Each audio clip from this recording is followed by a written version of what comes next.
ಯಾರು ಯಾವರು best citizen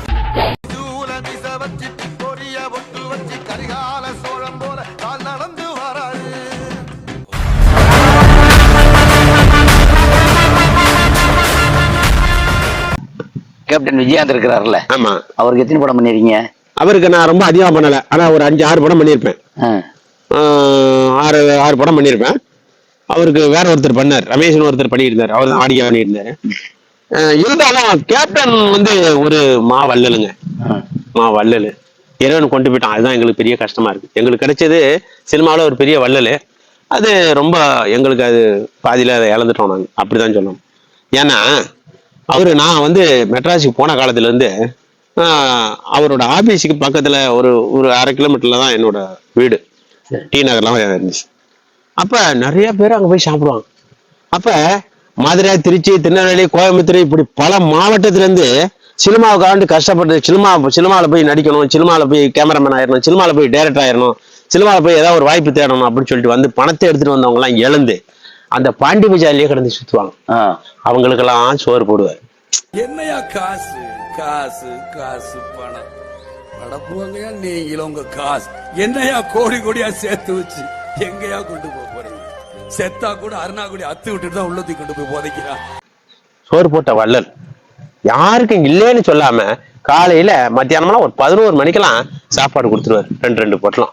அதை வாங்கி சாப்பிட்டுருப்பாங்க. ரொம்ப கஷ்டப்பட்டு கிடக்குறவங்களுக்கு, ஏய் இங்க வா, என்ன உனக்கு என்ன பிரச்சனை ஐயா, இந்த மாதிரி. அது நானே நேரடியா பார்த்துருக்கேன்.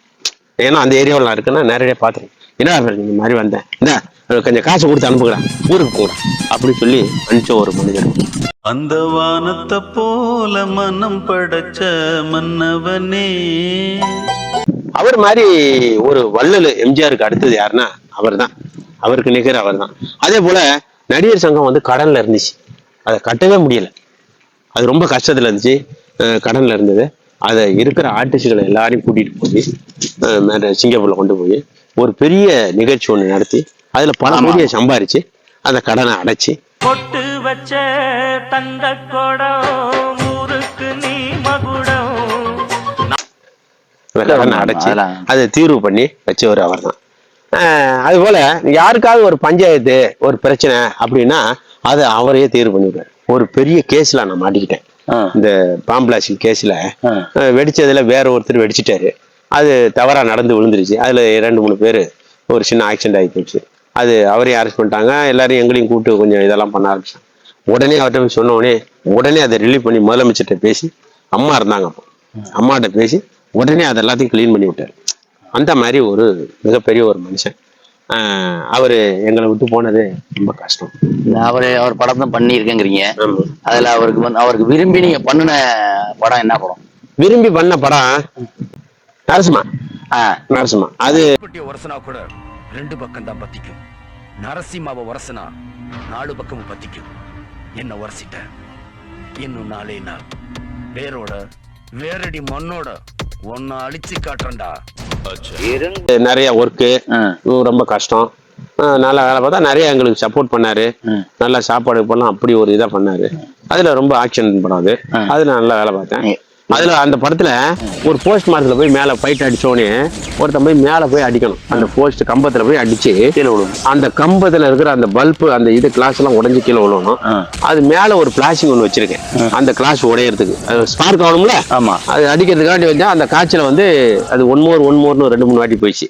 அப்போ ஒரு வேட்டியை மடிச்சு கட்டி உட்காந்துருக்காரு சேர்ல அப்படி உட்காந்துருப்பாரு. எப்பவும் சேர்ல தான் இதெல்லாம் உட்காருவார், ஸ்டூல்ல அப்படி உட்காந்துருந்தாரு. உட்காந்தோடனே என்னாச்சு என்ன என்ன என்ன என்ன அப்படின்னு கேட்டாரு. என்னன்னு தெரியல, என்னன்னு பாரு அப்படின்னாரு.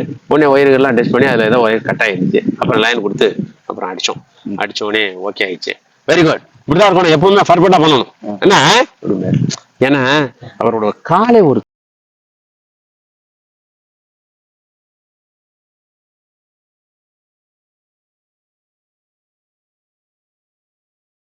ஒரு தூணு மாதிரி இருக்கும். வெட்டி அடிச்சாம மனுஷன் பா. அந்த மாதிரி ஒரு ஹீரோவை பேக் கார்ட்ல அடிக்கிற ஒரு ஹீரோவை நான் பார்த்ததே இல்லை சார். நானும் எவ்வளவு இந்தியா ஃபுல்லா படத்துல நிறைய படத்துல அந்த ஒரு ஃபைட் இருக்கும். இந்தியா ஃபுல்லா ஒர்க் பண்ணியிருக்கேன். நீங்க ஒர்க் பண்ணும்போது அவர் உங்களை பாராட்டினது எந்த படத்துக்கு? அந்த படத்துல ரொம்ப எனக்கு பாராட்டியிருக்காரு. நரசிம்மாவில பாராட்டியிருக்காரு. கொஞ்சம் கோவக்கார் தான் டக்குன்னு வந்து ஒரு சக்குன்னு சத்தம் போட்டுவாரு. சார் நான் கேள்வி பதில் சொல்லணுங்கிற எனக்கு ஒன்றும் அவசியம் கிடையாது சார். ஜெயாட்டி கேள்வி நீங்க கேட்கற உரிமை இருக்கும்போது எனக்கு பதில் சொல்லணுங்கிற உரிமை இல்லை. எங்க நீங்க பேசுறீங்க மற்றவங்க டிஸ்டர்ப் பண்ணணும்னா கமெண்ட் இருக்க தூக்கி அடிச்சிடும் பார்த்துட்டு. அப்புறம் ஒரு ஃபங்க்ஷன் கூட கூப்பிட்டேன், போய் பண்ணுங்க போங்க அப்படி சொல்லி சத்தம் போட்டாரு. அப்புறம் வந்துட்டாரு அந்த ஃபங்க்ஷனுக்கு. அது பொது ஃபங்க்ஷன், ஒரு யூனியன் ஓபன் பண்றதுக்காண்டி. அப்புறம் வந்துட்டாரு. அது என்ன ஏன் கூப்பிட்டு தள்ளி விடுவாங்கன்னா நான் கொஞ்சம் அப்படி பணிவா போய் இப்படி கேட்டுருவேன். என் மூஞ்ச பார்த்தோன்னே பரிதா போட்டு கொடுத்துருவேன். அந்த மாதிரி ஒரு சில ஆளுகள்கிட்ட வேணும். அது போல அஜித் அண்ணங்கிட்டையும் அதே போல என்கிட்ட ஒரு ட்ரிப்ல தள்ளி விட்டாங்க. அதனால எல்லாரோடையும் நம்ம நடந்துக்கிற விதம் இருக்குல்லங்க, புரியுங்களா? நம்ம நடந்துக்கிற விதம் இருக்கு, நம்ம போய் அவங்கள்ட்ட அனுசரிக்கிற ஒரு இது இருக்கு. அதை வச்சுதான் நம்ம போக முடியுமா வந்து நம்ம வந்து ரொம்ப இதாக பண்ணிட முடியாது. அதனால ஒரு குறைச்சலா கேப்டனுக்கு எத்தனை படம் பண்ணிருப்பீங்க? ஒரு 6-7 படம் தான் பண்ணிருப்பேன். நான் ரொம்ப பண்ணல அவருக்கு. ஆனா இருந்தாலும் ஒரு மிகப்பெரிய ஒரு ஆள். நான் பார்த்ததுல ரொம்ப மதிப்பான ஆளு. ரெண்டாவது இன்னொரு விஷயம் என்னன்னா, எங்களை எல்லாம் ரிலீவ் பண்ணி கொண்டு வந்தார். அதெல்லாம் ஒரு பெரிய விஷயம். அதெல்லாம் எங்களுக்கு கிடைக்காத மகிழ்ச்சி அது. அதனால அவரெல்லாம் மறக்க முடியாது. ஆமா, இன்னைக்கே நான் போயிட்டு அவரு அந்த இறந்த இடத்துல போய் மாலை போட்டு ஒரு யூடியூப் சேனல்ல கூட பேட்டி கொடுத்தேன். அப்படிங்களா? பேட்டி கொடுத்தேன். அதெல்லாம் வந்து உங்களை மாதிரி ஒரு சேனல் வந்து அவர் இருக்கும்போது 1000 பேருக்கு உணவளிச்சாரு. அவர் இப்ப இல்லாதவும் இன்னமும் உணவளிச்சு அந்த விஷயத்துல. அப்ப அது இறைவனோட படைப்பு தானே அது. கண்டிப்பா. இதெல்லாம் ஒரு மனுஷன் புகழ் படுறது பெரிய விஷயம் இல்லைங்க. புகழ் பட்டது ஒருபாடு செய்யணும்னு நினைக்கிறான் பாருங்க, அவன் தான் பெரிய மனுஷன். காலத்தில் அழியாத ஒரு புகழை உருவாக்கி வச்சுட்டு போயிட்டா என்ன சொல்றீங்க? அது யாருக்கும் கிடைக்காதுல்ல. இன்னைக்கு இருக்கிற இளைஞர்கள் அதை தானே தெரிஞ்சுக்கணும். அந்த இடத்துக்கு ஆலயம்னு பேர் வச்சு ஒரு இடமே அந்த மாதிரி கணக்கான பேர் வந்து ரெகுலரா வந்து பாத்துட்டு போயிட்டு இருக்காங்க. பாத்துட்டு போற அளவுக்கு ஆகி போச்சுல. ஏன்னா ஒவ்வொரு இளைஞனும், நான் சொல்லக்கூடிய வார்த்தை என்னன்னா, ஒவ்வொரு இளைஞனும் என்னதான் படிச்சாலும் சரி அந்த மாதிரி ஒரு உச்சி இடத்த அடையணும்னு நினைக்கணும். அவன் தான் ஜெயிப்பான். புரியுதா உங்களுக்கு? பணம் சம்பாரிச்சு எல்லாரும் பெரும் இடத்த வாங்கி குமிச்சு வச்சுக்கிட்டு நான் பெரும் பணக்காரன் சொல்றத உலகமெங்கும் தெரிஞ்சுட்டான் பாருங்க ஒரு மனுஷன். என்ன ஏக்கர் நீ எடுத்துக்கியா? மக்கள் கொடுத்தது எடுத்துட்டு போய் எனக்கு தேவையில்லை.